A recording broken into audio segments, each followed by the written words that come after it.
Hello बच्चों, welcome to Tamang institute.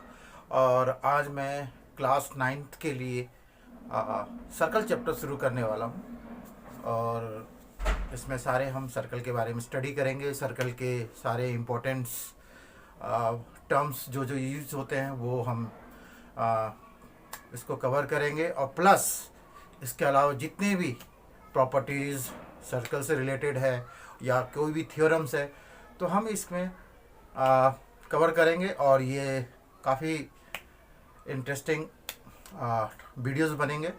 और इसमें एक चीज़ याद रखें कि ये वीडियो काफ़ी लंबी बनेगी, तो हो सकता है ये पार्ट में बने। तो ये पहला वीडियो है, पहला पार्ट है। तो पहला पार्ट में हम पूरी सर्कल्स के बेसिक चीज़ के बारे में आज हम स्टडी करेंगे। फिर सेकेंड पार्ट में हम कुछ और नेक्स्ट स्टेप में जाएंगे सर्कल से रिलेटेड टर्म्स में। फिर उसके बाद धीरे धीरे धीरे धीरे और ये 3 या 4 वीडियो में पूरी सर्कल्स ख़त्म हो जाएगी। तो आई होप कि आप इसको अच्छी तरह से वॉच कीजिए और पूरी वीडियो देखने की कोशिश कीजिए। और जो भी चैनल में नए हैं वो प्लीज़ सब्सक्राइब करें और अपने दोस्तों को शेयर करें। चलिए शुरू करते हैं द चैप्टर सर्कल।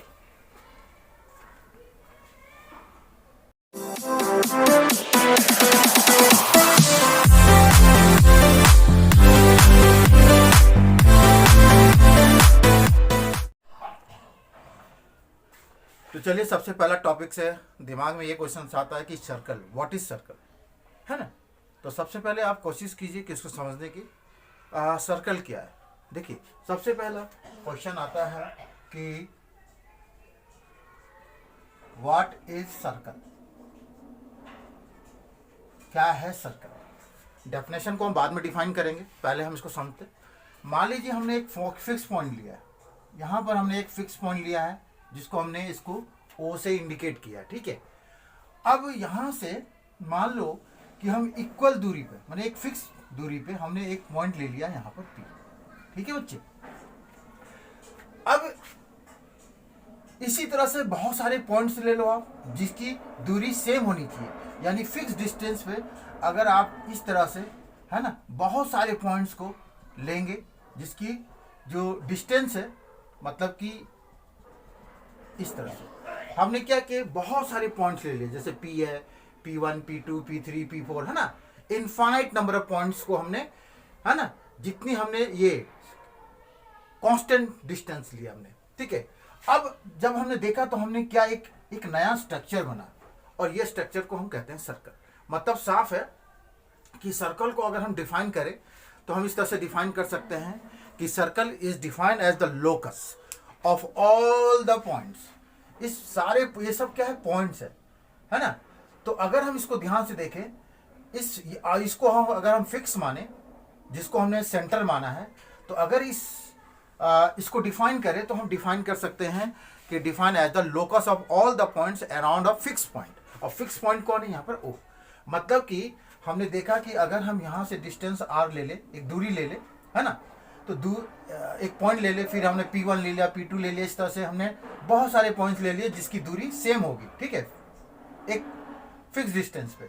तो हमने देखा कि एक सर्कल बन गया। तो इसका मतलब साफ है कि सर्कल, पहला तो आपके दिमाग में आना चाहिए कि सर्कल जो बना कैसे है ना। तो सर्कल का जो बहुत सारे पॉइंट्स से मिलकर बने, यानी किसी भी सर्कल में कितने पॉइंट्स हो सकते हैं, तो आप कह सकते हो इनफाइनाइट, है ना, नंबर ऑफ पॉइंट्स। तो यहाँ सबकी दूरी क्या होगी, आपकी सेम होगी। यहाँ से इस पॉइंट की दूरी भी उतनी होगी जितने इसकी दूरी है, यहाँ भी उतनी होगी, यहाँ भी उतनी होगी, यहाँ भी उतनी होगी, सबकी दूरी सेम होगी, है ना। तो इसको हम डिफाइन कर सकते हैं। तो डिफाइन कैसे करें, it is defined as the locus. इसको क्या करेंगे, defined as the locus of all points, है ना, ऑल पॉइंट्स। कहां से, from a fixed point, from a fixed point, जिसको हमने O लिख दिया, ठीक है। तो सर्कल को हम इस तरह से डिफाइन करते हैं कि it is defined as the locus of all points from a fix point, है ना, and that fix point is called centre. तो इसको हम क्या कहते हैं, सेंटर। इसको हम क्या कहते हैं, सेंटर। और ये इनफाइनाइट नंबर ऑफ जो पॉइंट्स दिखाई दे रहे हैं, इसकी दूरी हमेशा सेंटर से फिक्स होगी, और इसी दूरी को हम कहते हैं, ये जो डिस्टेंस है इसको बोलते हैं रेडियस। क्या बोलते हैं बच्चे? रेडियस। तो इस तरह से आपको यहाँ पर बहुत सारे क्वेश्चंस सॉल्व हो जाते हैं, जैसे कि किसी भी सर्कल में कितने पॉइंट्स हो सकते हैं, है ना, कितने पॉइंट से बना है सर्कल, तो आप कह सकते हैं इनफाइनाइट नंबर ऑफ पॉइंट्स। कितने पॉइंट्स है? तो इनफाइनाइट नंबर ऑफ पॉइंट्स। आप कितने रेडियस ड्रॉ कर सकते हैं? देखिए पहला तो ये सर्कल देखिए इनफाइनाइट नंबर ऑफ पॉइंट्स है, यानी कि सबकी दूरी क्या होगी? फिक्स्ड होगी, सेम होगी रेडियस, यानी कि यहाँ पर कितनी रेडियस बना सकते हैं? नंबर ऑफ इनफाइनाइट रेडियस बन सकता है। देखो हर पॉइंट को मिला दो वो रेडियस ही है, तो इनफाइनाइट नंबर ऑफ रेडियस हो सकता है, इनफाइनाइट नंबर ऑफ पॉइंट्स हो सकता है, लेकिन सेंटर सिर्फ ओनली वन हो सकता है। ठीक है, तो ये सर्कल के स्ट्रक्चर के बारे में और ये डेफिनेशन है। अगर कोई आपसे पूछे कि सर्कल क्या होता है, सीधे डिफाइन कर दो, it is a locus of, और लोकस का मतलब होता है किसी फिक्स पॉइंट से उस हर पॉइंट की दूरी अगर सेम हो, है ना, सेम दूरी पे हो, तो हमें एक स्ट्रक्चर मिलता है, वो स्ट्रक्चर सर्कल कहलाता है। तो आई होप कि आपको समझ में आ गया होगा। चलिए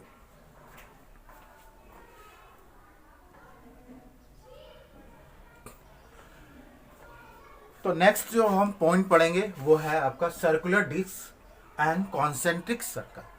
देखिए सर्कुलर डिस्क क्या आता है? एक्चुअली में it is just like a circle, है ना, ये एक सर्कल है और ये एक सॉलिड मटेरियल से बना है, मान लीजिए, है ना, इस तरह से सॉलिड मटेरियल से बना हुआ है ना, और इसकी कुछ थिकनेस होगी, जैसे कॉइन्स आपने देखा है ना, कॉइन्स आपने देखा है इस तरह से, है ना, ये ठीक है, जैसे कॉइन्स है। तो अगर हम उसको टॉप से देखें, टॉप व्यू से, तो हमें कैसा दिखाई देगा? एक सर्कल ही दिखाई देगा। लेकिन इस सर्कल कैसा सर्कल है? It is a solid circle, यानी कि ये सॉलिड मटेरियल से बना है, इसके अंदर, है ना। दूसरी बात, इसकी अपनी एक थिकनेस होगी। तो इस तरह के जब भी आपको दिखाई दे स्ट्रक्चर, तो that is called circular disc. ये क्या है? Circular disc. अब आ गया कॉन्सेंट्रिक सर्कल। कॉन्सेंट्रिक सर्कल देखिए, सबसे पहले हमने एक पॉइंट को लिया और इस पॉइंट को एज अ सेंटर कंसीडर करके हमने क्या किया? एक सर्कल ड्रॉ किया, ठीक है, और यहां से इसकी दूरी r मान लीजिए, रेडियस ले लिया r1 ले लीजिए, ठीक है। अब इसी सेंटर को, यानी सेंटर को O मान लीजिए, इसी सेंटर को अगर हम डिफरेंट रेडियस, यानी कि लेंथ, अगर रेडियस r2 लेके, यानी कि जिसकी r1 से डिफरेंट हो, और इसी सेंटर से अगर हम एक ड्रॉ करते हैं, आप देखें, है ना, तो ये भी एक सर्कल बन गया, लेकिन इसकी जो सेंटर है वो कॉमन है। अगर हम इसी तरह से तीसरा हम ले लेते हैं R3 और यहां से भी एक सर्कल बनाते हैं इस तरह से, तो आप देख सकते हैं, है ना। तो यानी कि ऐसा सर्कल, देखिए यहां पर सभी सर्कल्स के रेडियस अलग अलग है, लेकिन उनका सेंटर कॉमन है। तो ऐसे सर्कल जिनके सेंटर कॉमन होते हैं बट रेडियस डिफरेंट होते हैं, है ना, रेडियस की लेंथ अलग अलग हो सकती है लेकिन सेंटर कॉमन होता है, ऐसे सर्कल्स कॉन्सेंट्रिक सर्कल कहलाती है। तो आई होप कि आपको समझ में आ गया होगा कॉन्सेंट्रिक सर्कल। कॉन्सेंट्रिक सर्कल, है ना, मे बी 2 और 3 और may be infinite number of circles. देखिए यहाँ पर कितने सर्कल आप ड्रॉ कर सकते हैं, तो यहाँ पर infinite number of circle draw can be drawn. Infinite, है ना, सर्कल्स कैन बी ड्रॉन, है ना, ठीक है। तो आपको ये समझ में आ गया होगा कि कॉन्सेंट्रिक सर्कल्स ऐसे सर्कल्स को कहते हैं जिसके रेडियस अलग अलग हो सकते हैं, 2 या 3 या 4 या इनफाइनाइट। तो 2 सर्कल को अगर हम लेके चल रहे हैं तो 2 सर्कल को हम कॉन्सेंट्रिक सर्कल्स कहेंगे यदि if they have common centres and there radius may be different. Radius अलग अलग हो सकते हैं लेकिन उसके सेंटर्स कॉमन होंगे। तो इस तरह के सर्कल्स कॉन्सेंट्रिक सर्कल कहलाते हैं। और कॉन्सेंट्रिक सर्कल की प्रॉपर्टी है कि यहां पर किसी एक कॉमन पॉइंट से कितने सर्कल ड्रॉन कर सकते हैं, तो आपका आंसर होगा infinite number of circles. Infinite circles can be drawn, ठीक है, विद वन कॉमन सेंटर, ठीक है। तो ये आपको याद रखेंगे, सर्कुलर डिस्क क्या होता है, कॉन्सेंट्रिक सर्कल क्या होता है, तो ये चीज है ना। चलिए अब हम नेक्स्ट पॉइंट पे पहुंचते हैं।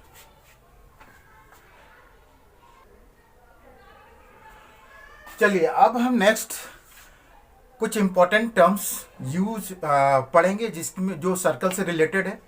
सबसे पहला टर्म्स आता है, देखिए ये बहुत ही सिंपल टॉपिक्स है लेकिन ये इंपॉर्टेंट है तो आपको समझना है। तो सबसे पहले आता है रेडियस। सबसे पहले क्या आता है? रेडियस। एक्चुअली रेडियस क्या होता है तो आप देखेंगे, अगर मैं एक सर्कल ड्रॉ करूं, ध्यान से देखिए, और इसका एक सेंटर को हम मान लेते हैं ओ। अगर हम कोई पॉइंट ले लेते हैं, देखो कुछ नहीं करना है, एक पॉइंट ले लो सर जो सर्कल के ऊपर हो, सर्कल के ना बाहर हो ना, है ना, अंदर हो, सर्कल पर ले लो, कोई भी पॉइंट ले लो, पी ले लिया। अब ये सेंटर और ये पॉइंट की जो बीच की जो डिस्टेंस है, दिस इज कॉल्ड आर, जिसको हमने आर से इंडिकेट किया है, और इसी को हम कहते हैं रेडियस। रेडियस यहां पर कौन है? ओपी। ठीक है बच्चे। तो किसी भी सर्कल पे, मतलब सॉरी इस सर्कल पे कहीं भी ले लीजिए, यहां ले लीजिए, यहां ले लीजिए, यहां ले, मान लो हमने एक पॉइंट ले लिया क्यू, यहां ले लिया आर, यहां एस। तो अगर हम इसको ज्वाइनिंग करेंगे एक स्ट्रेट लाइन से, ये सभी आपस में बराबर होंगे। और इसका रीजन क्या है? क्योंकि ये रेडियस है। तो रेडियस आप हमेशा इक्वल होते हैं। तो किसी भी सर्कल के ऊपर कोई भी पॉइंट्स की दूरी सेंटर से हमेशा फिक्स्ड होती है, और उस फिक्स दूरी को, यानी उस फिक्स डिस्टेंस को हम कहते हैं रेडियस। ठीक है, यहाँ पर ओपी रेडियस है। और एक याद रखिए कि ओपी जो है that is equal to O Q, that is equal to O R, that is equal to O S. ये सभी आपस में बराबर होंगे क्योंकि ये कांस्टेंट डिस्टेंस है, यानी कि फिक्स डिस्टेंस है, यानी कि सेम डिस्टेंस है। ठीक है, उसके बाद आ गया उसके बाद आ गया पेरीमीटर्स। अब अगर हम इस पेरीमीटर की बात करें तो सबसे पहला आता है कि पेरीमीटर होता क्या है ना। तो पेरीमीटर एक्चुअली क्या होता है बच्चे, ये समझो। पेरीमीटर एक्चुअली होता है बाउंड्री ऑफ द सर्कल, यानी कि इस बाउंड्री की लेंथ कितनी है। तो हम इसको ऐसे भी कह सकते हैं कि सरकमफ्रेंस, है ना, सरकमफ्रेंस ऑफ ए सर्कल बोल सकते हैं, या लेंथ ऑफ बाउंड्री, क्या बोल सकते हैं? Length of boundary of a circle.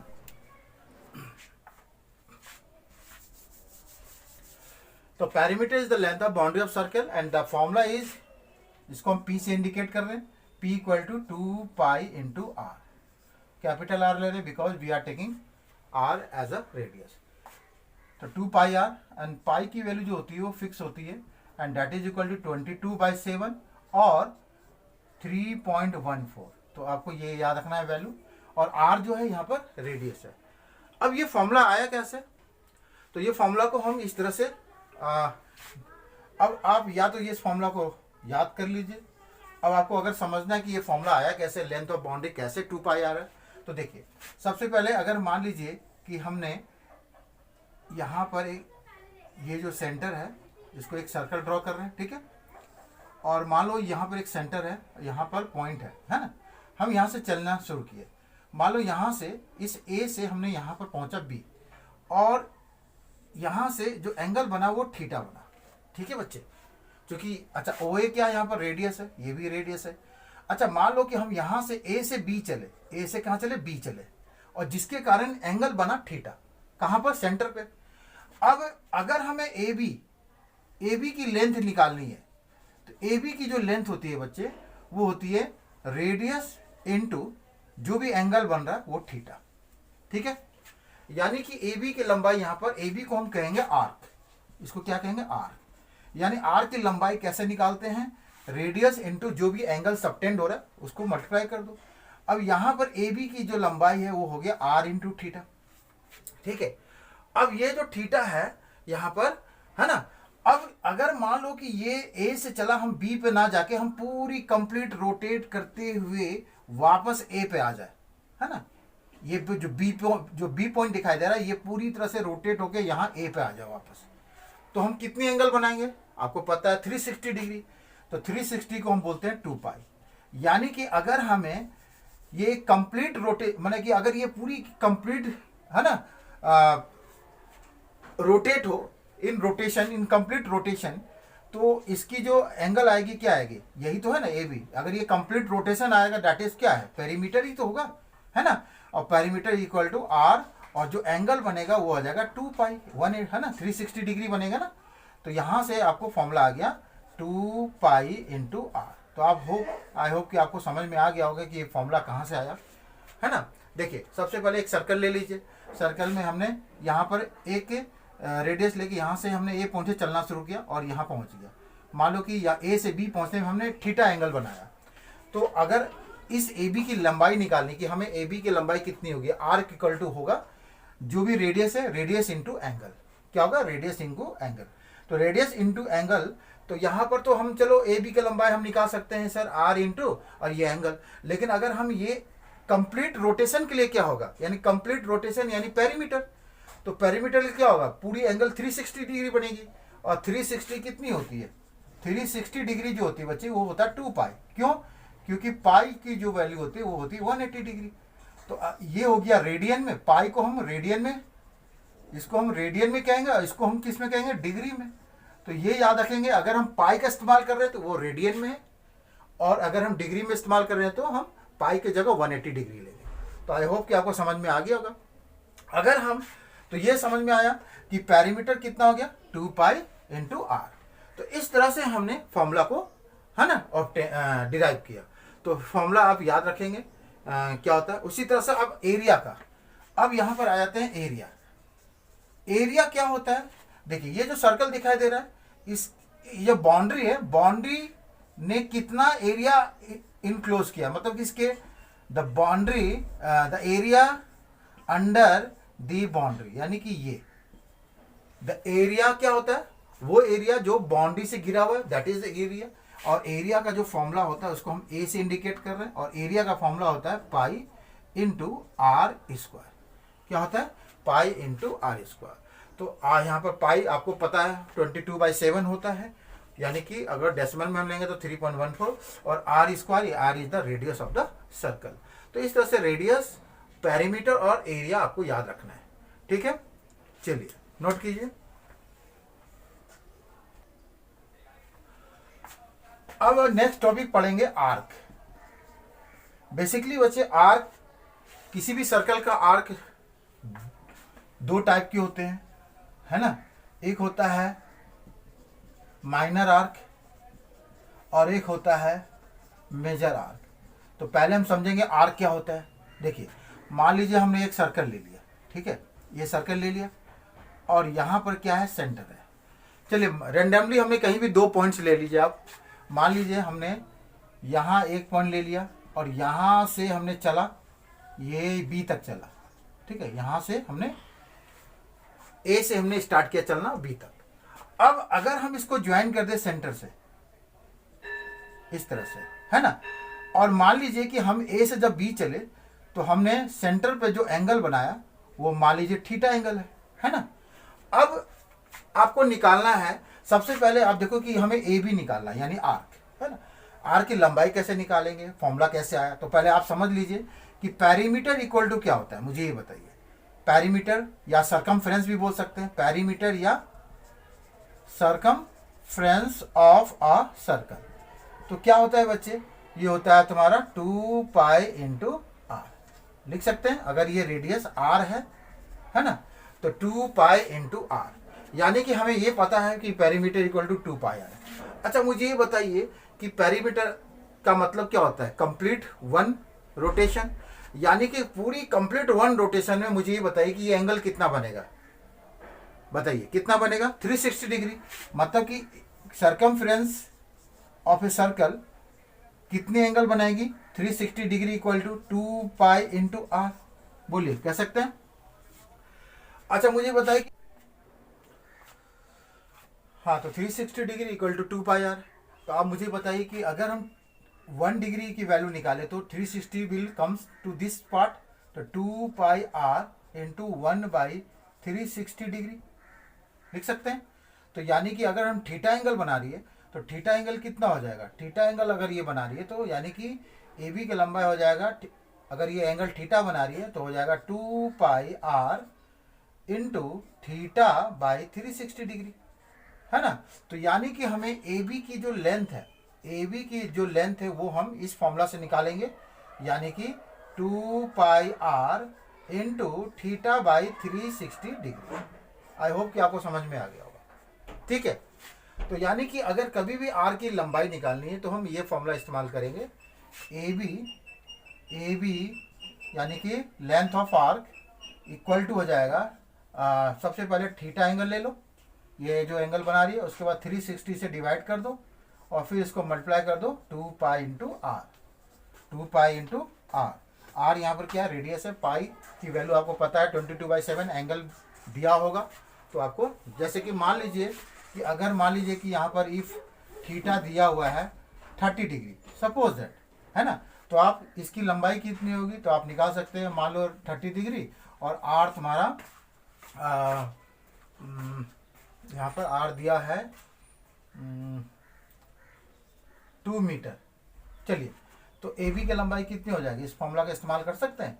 Theta कितना है 30 degree divided by 360 degree into R की लंबाई ले लो 14 मीटर, ठीक है।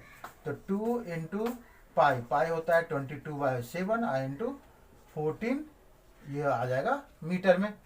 तो देखो यहाँ से ये 0 कट गया, 3 से 3 1 3 2 जा, देखिए 7 2 जा 14 और 2 से ये कट रहा है 2 6 जा और 2 से 1 2 3 जा, तो आया 22/3 मीटर, है ना। तो इस तरह से आप आर की, है ना, लंबाई निकाल सकते हैं। तो आई होप आपको समझ में आ गया होगा, है ना। तो इस तरह से इसको निकाल सकते हैं। अच्छा, यहाँ पर देखिए ये जो ए बी की जो है एंगल, अगर थीटा डिग्री में है, ये फॉर्मूला कब इस्तेमाल करना है कि इफ थीटा, है ना, गिवन इन डिग्री, तो ये याद रखना है कि अगर एंगल थीटा डिग्री में है तो ये फॉर्मूला इस्तेमाल करना है। लेकिन सोचिए अगर रेडियन में होगा तो रेडियन में होगा तो हम क्या लिखेंगे, A B equal to theta upon 360 को रेडियन में चेंज करें तो आपको पता है 360 डिग्री इक्वल टू होता है 2 पाई, तो हम यहाँ पर 2 पाई लिख दिए इंटू 2 पाई आर। तो ये 2 पाई से 2 पाई खत्म, यानी कि थीटा इंटू आर। तो ये हो गया दूसरा फॉर्मूला। ये कब इस्तेमाल करेंगे, जब if theta given in radian. तो ये याद रखना है कि अगर रेडियन में है, जैसे कि मान लीजिए इसका एग्जांपल ले लेते हैं कि इफ थीटा अगर मान लीजिए दिया हुआ है यहाँ पर थीटा की वैल्यू कुछ भी ले लो, मान लो 2 पाई दिया हुआ है, चलो थीटा की वैल्यू पाई दिया हुआ है ना। तो आपको पूरा कि इसकी आर्क ए बी की लंबाई निकाल, तो ए बी इक्वल टू क्या हो जाएगा, बाकी मान लो रेडियस दिया हुआ है 21 मीटर, निकाल लीजिए। तो ये कितना हो जाएगा, थीटा कितना है देख लीजिए, पाई इंटू आर कितना 21, तो इतना मीटर, यानी कि 21 पाई मीटर। तो ये आप समझ में आ रहा होगा। तो इसको ये रेडियन में है और वो है डिग्री में। तो बेसिकली आप कैसा आपको वैल्यू क्या दिया हुआ है, थीटा डिग्री में दिया हो तो हम ये फॉर्मूला इस्तेमाल करेंगे और रेडियन में दिया हो तो हम ये फॉर्मूला इस्तेमाल करेंगे, ठीक है। तो इस तरह से हम इसका इस्तेमाल करेंगे। चलिए नोट कीजिए। तो चलिए हम अब आगे बात करते हैं माइनर और मेजर आर्क की। तो मान लिया हमने ए पॉइंट से बी पॉइंट की तरफ हमने मूव किया और हमने इसको ज्वाइन किया, इस दोनों पॉइंट को सेंटर से, और इसकी जो एंगल बन रही है इस ए बी आर्क के द्वारा वो थीटा एंगल है। तो यहाँ पर देखिए अगर हम आर की बात करें तो डिफरेंट टाइप्स ऑफ आर की बात करें तो यहाँ पर बेसिकली कंडीशन में हम कुछ ले लेते हैं कि मान लीजिए कि इफ ये हमने इसको रेडियस मान लिया, ठीक है। अब हम एंगल को देखो, अगर मान लीजिए कि थीटा 180 से छोटा हो, यानी कि लेस देन 180 हो, हमेशा याद रखिए अगर ये एंगल की वैल्यू 180 से लेस हो तो इसका मतलब कि ये जो आर्क है ना, ये आर्क कैसा होगा, माइनर आर्क होगा। कैसा आर्क होगा, माइनर आर्क। अगर मान लीजिए ये थीटा यानी ये एंगल 180 डिग्री से ग्रेटर होगा तो इस कंडीशन में हम उसको कहेंगे मेजर आर्क, ठीक है बच्चे। तो माइनर आर्क और मेजर आर्क समझ में आ गया होगा।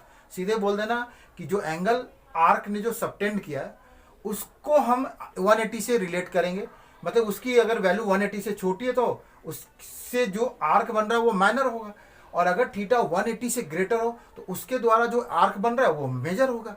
लेकिन कभी कभी क्या होता है कि अगर exact theta equal to 180 degree हो जाए तो मतलब ये एंगल थीटा 180 डिग्री हो जाए तो क्या होगा, तो ऐसे है ना, तो ऐसा तभी संभव है जब वो सर्कल कैसा हो, सेमी सर्कल हो। कैसा हो, सेमी सर्कल हो। सेमी सर्कल में ऐसा ही होता है, यानी कि जो आर्क होता है ना, वो उसमें जो एंगल होते हैं वो थीटा 180 डिग्री होता है। ठीक है, तो ये आपको समझ में आया। तो थीटा इक्वल टू 180 कब होगा, है ना, मतलब कि 180, तो ऐसे सर्कल में, सेमी सर्कल में ही पॉसिबल है। और यहाँ पर आपको ये दोनों का आपको कंडीशन लेना है कि थीटा 180 से छोटा है तो माइनर, और 180 से अगर ग्रेटर हो तो मेजर। तो आई होप को आपको समझ में आ रहा होगा। ठीक है, तो आर का डेफिनेशन हम यहाँ से डिफाइन कर सकते हैं, तो इसको दिमाग में डाल के आप इसको समझो। उसके बाद आता है बच्चे सेंट्रल एंगल्स। सेंट्रल एंगल्स बहुत इंपॉर्टेंट है। सेंट्रल एंगल देखिए क्या होता है।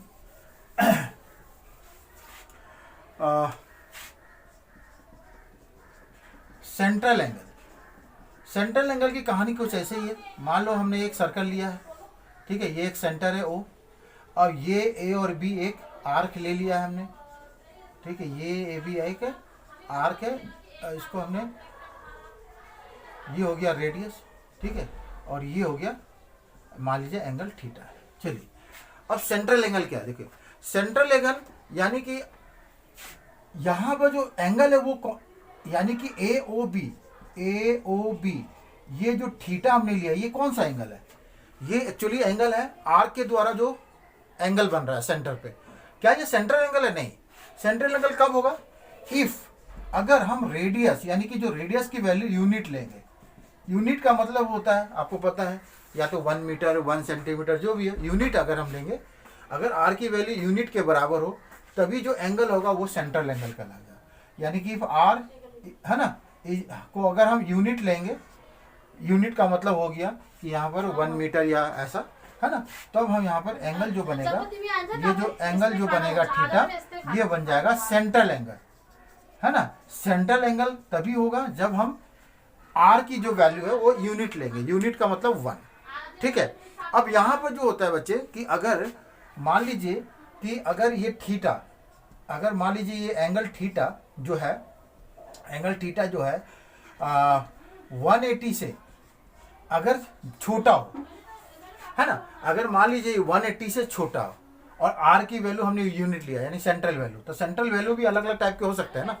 थीटा अगर 180 से छोटा है तो इस कंडीशन में जो एंगल होगा वो हो जाएगा कॉन्वेक्स एंगल। कैसा होगा एंगल, कॉन्वेक्स एंगल। कैसा होगा बच्चे, कॉन्वेक्स एंगल। ठीक है, अगर मान लीजिए कि यहाँ पर थीटा 180 से ग्रेटर हो तो उसको हम कहेंगे रिफ्लेक्स एंगल। क्या कहेंगे,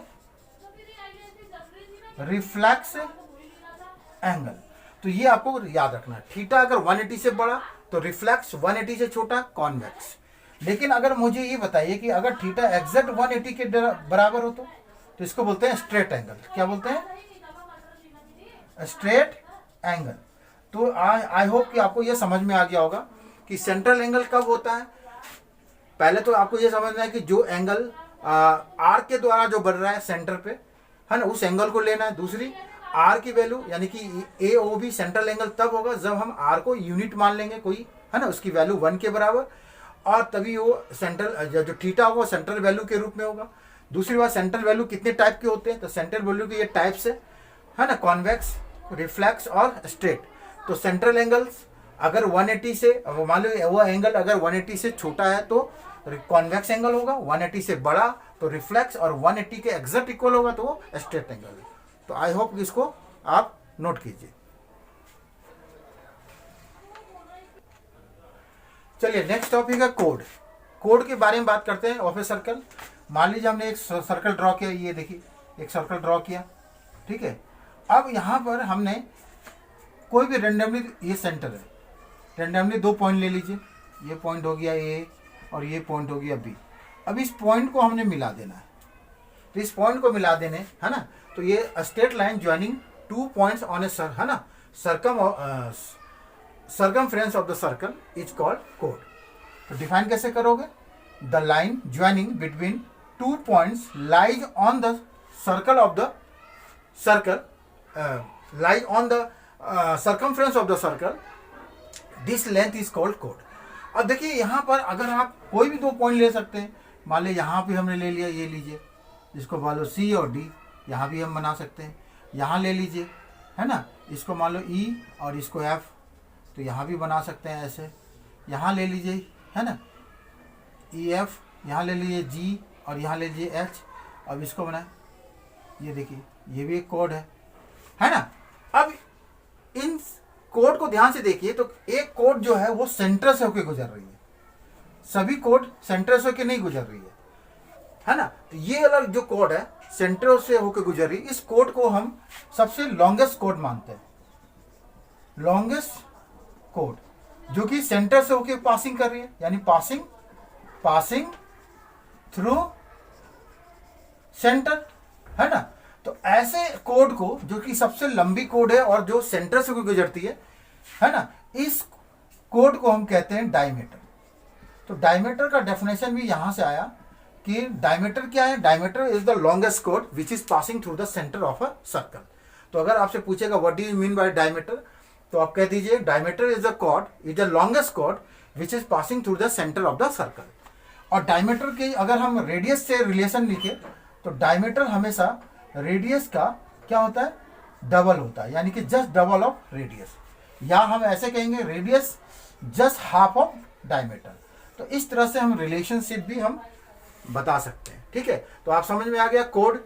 अब यहाँ पर आपको देखना है कि कोड, अब यहाँ से बहुत सारे क्वेश्चन आ सकते हैं। पहला क्वेश्चन आ सके कि कितने कोड्स हम ड्रॉ कर सकते हैं किसी सर्कल में, तो आप कह देना कि यहाँ पर infinite number of codes can be drawn, है ना, पहला आंसर।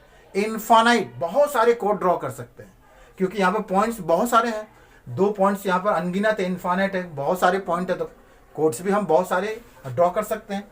दूसरी बात पूछेगा कि कितने हम डायमीटर यहाँ से ड्रॉ कर सकते हैं किसी एक सर्कल में, तो डायमीटर भी हम इनफाइनाइट कर सकते हैं। देखिए ना, ये देखिए यहाँ से भी डायमीटर, ये देखिए इनफाइनाइट कर सकते हैं ना। तो डायमीटर भी हम infinite number of diameter can be drawn, ठीक है।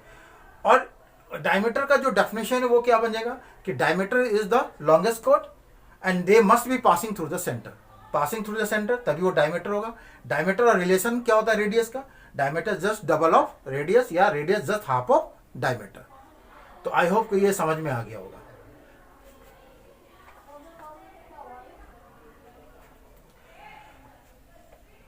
अब हम बात करते हैं सेगमेंट ऑफ ए सर्कल। देखिए अभी हमने बात किया था कोड के बारे में। मान लीजिए सेंटर है ऑफ दिस सर्कल और हमने 2 पॉइंट रैंडमली लिया था, ए और बी, है ना, और इसको हमने एक स्ट्रेट लाइन के द्वारा ज्वाइन किया था, ये हो गया कोड। अब ये कोड ध्यान से देखिए, इस कोड को अगर हम ध्यान से देखिए, ये कोड इस सर्कल को 2 हिस्सों में डिवाइड कर रही है, यानी एक हिस्सा आपका ये वाला हो गया और एक हिस्सा आपको ये वाला हो गया, है ना, ठीक है। अब ये हिस्सा जो है, जो एरिया है ना अंडर, इसको क्या कहेंगे, माइनर आर्क, है ना, ये तो माइनर आर्क है और ये क्या है, कोड है।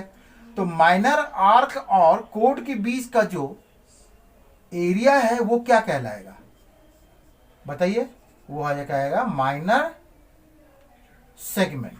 क्या कहलाएगा, तो माइनर सेगमेंट कब बनता है, जब माइनर आर्क और, यानी माइनर आर्क और क्या कहते हैं, कोड के बीच का जो एरिया होता है ना।